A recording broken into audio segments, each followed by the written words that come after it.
Women of Wisdom. खुशामदीद உங்கள் எல்லாரையும் women of wisdom சேனலுக்கு ஸ்வாகத் है. யூஸ்வலாக நம்ம எந்த ரெஸ்டாரண்ட் போகும்போதோ நான்வெஜ் சாப்பிடும்போது அதை ஹைஜீனிக்காக அதை ட்ரீட் பண்ணியிருப்பாங்களா இல்லையான்னு நம்மளுக்கு தெரியாமல் ஒரு டவுட்டோடு தான் அதை சாப்பிடுவோம். ஆனால் அவங்க யூஸ் பண்ணுற ஃப்ளேவர்ஸ் அதில் ரொம்ப நல்லாயிருக்கும். அதே மாதிரி ரெஸ்டாரண்ட் ஸ்டைல் மட்டன் கறி தான் இன்றைக்கி நம்ம பார்க்க போகிறோம். வாங்க வீடியோக்குள்ளே போகலாம்.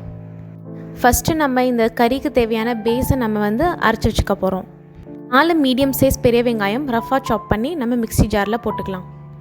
ஏலக்காய் 6 பீஸ், 1 இன்ச்சு சைஸ் பட்டை 5, கிராம்பு 6 இல்லாட்டி 7, அடுத்து 1 டீஸ்பூன் சோம்பு, 2 டீஸ்பூன் சீரகம்.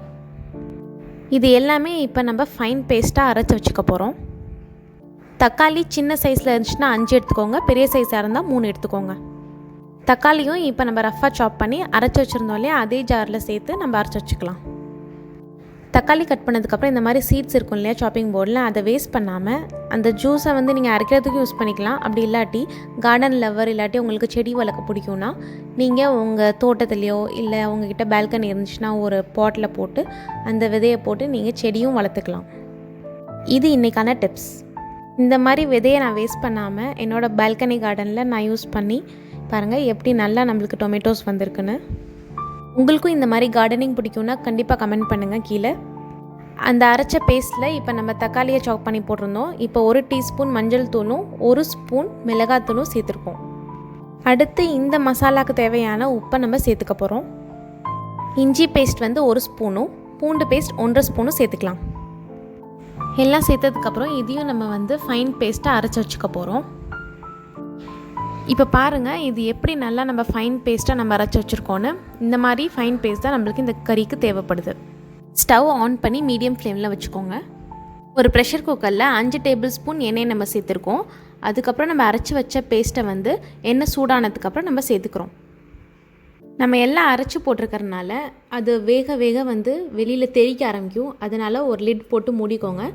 மூடிட்டு ஒரு 5 நிமிஷத்துக்கு ஒரு தடவை நல்லா கிளறி விடுங்க, அந்த மசாலா நல்லா வேகிற வரைக்கும். நம்ம மீடியம் ஃப்ளேமில் குக் பண்ணனால ஒரு 10 to 15 மினிட்ஸில் இந்த மசாலா ரெடி ஆயிரும். பாருங்கள் எண்ணெய் விட ஆரம்பிச்சிருச்சு. இப்போ அடுத்து நம்ம மட்டன் போன்லெஸ் அப்படி இல்லாட்டி கொஞ்சம் எலும்போட நிறையா ஃப்ளெஷ் இருக்கிற அந்த மட்டனை ஒரு 400 கிராம்ஸ் நம்ம சேர்த்துக்கிறோம். இப்போ இதை நல்லா நம்ம மிக்ஸ் பண்ணி விட்டுக்கலாம். அடுத்து நம்ம கறி சேர்த்ததுக்கப்புறம் இப்போ அதுக்கு தேவையான உப்பு கொஞ்சம் சேர்த்துக்கலாம். மசாலா வெந்துருச்சு. இப்போ மட்டன் வேகிறதுக்காண்டி ஒரு 3 to 4 கப்ஸ் தண்ணி ஆட் பண்ணிக்கோங்க. அந்த மட்டன் மூழ்கணும். இப்போ க்ளோஸ் பண்ணிவிட்டு இது 6 to 7 விசில்ஸ் வேக விட்டுருங்க. மட்டன் எலுசாக இருந்தால் அது சீக்கிரம் வெந்துடும், கொஞ்சம் முத்துனதாக இருந்தால் அது லேட் ஆகும். அதனால் அதுக்கேற்ற மாதிரி விசில் வச்சுக்கோங்க. இப்போ நம்ம ஸ்டீம் ரிலீஸ் ஆனதுக்கப்புறம் ஓப்பன் பண்ணி பார்ப்போம். நம்ம மட்டன் நல்லா இப்போ வெந்துருச்சு. பாருங்கள் நல்லா இப்போ வெந்துருச்சு.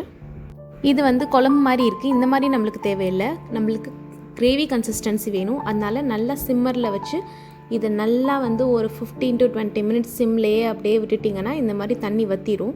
அடுத்த இம்பார்ட்டன்ட் ஸ்டெப், இந்த மட்டனுக்கு ஸ்பெஷலாக ரெஸ்டாரண்ட் ஸ்டைல் கொடுக்க போகிறது இது தான். வெர்ஜின் கோகனட் ஆயில் நான் யூஸ் பண்ணியிருக்கேன். இது சாப்பிட்றதுக்கு எடிபிளான தேங்காய் எண்ணெய். இதை ஒரு சின்ன ஒரு கடாயில் நம்ம தாளிப்போம் இல்லையா சட்னிக்கெல்லாம், அந்த மாதிரி ஒரு கடாயில் போட்டு வெறும் கருவேப்பிலை இது மட்டும் நல்லா கொஞ்சம் ஃப்ரை பண்ணி எடுத்துகிட்டு இப்போ நம்ம செஞ்சு வச்ச இந்த கிரேவியில் நம்ம ஆட் பண்ண போகிறோம். நீங்கள் நான் யூஸ் பண்ண லாஸ்ட் ஸ்டெப் அவாய்ட் பண்ணிவிட்டு இதே மாதிரி கூட இந்த கிரேவியை நீங்கள் சாப்பிட்டுக்கலாம். அடுத்து நம்ம கொத்தமல்லியை கொஞ்சம் கட் பண்ணி இந்த கிரேவியோடு நம்ம சேர்த்து சாப்பிட போகிறோம். இப்போது நம்மளோட ரெஸ்டாரண்ட் ஸ்டைல் மட்டன் கறி ரெடி ஆயிடுச்சு. பாருங்கள் எவ்வளோ சாஃப்டாக நல்லா வெந்திருக்கு நம்மளோட மட்டன். ஒயிட் ரைஸ், ரசம், புலாவ் அப்படி இல்லாட்டி கீ ரைஸ், இந்த மாதிரி ரைஸ் கூட நீங்கள் இது சைட் டிஷ்ஷாக வச்சு சாப்பிட்லாம். அப்படி இல்லாட்டி ரொட்டி சப்பாத்தி கூட இது ரொம்ப அருமையாக இருக்கும். கண்டிப்பாக நீங்களும் இதை ட்ரை பண்ணுங்கள். வீட்டில் இருக்க சிம்பிள் இன்க்ரீடியன்ஸ் வச்சே ரெஸ்டாரண்ட் ஸ்டைலும் நம்மளும் செஞ்சு சாப்பிட்லான்றதுக்காண்டி தான் இந்த டிஷ் ட்ரை பண்ணி நான் உங்கள் கூட ஷேர் பண்ணியிருக்கேன். கண்டிப்பாக நீங்கள் கமெண்ட் செக்ஷனில் உங்கள் கமெண்ட்ஸை லீவ் பண்ணுங்கள். For more videos and updates subscribe to Women of Wisdom channel. Hit the bell icon, like, comment and share. Close பண்ணுறதுக்கு முன்னாடி பிளேலிஸ்ட் கிளிக் பண்ணி அடுத்த வீடியோ என்ஜாய் பண்ணுங்கள். தேங்க்ஸ் ஃபார் வாட்சிங்.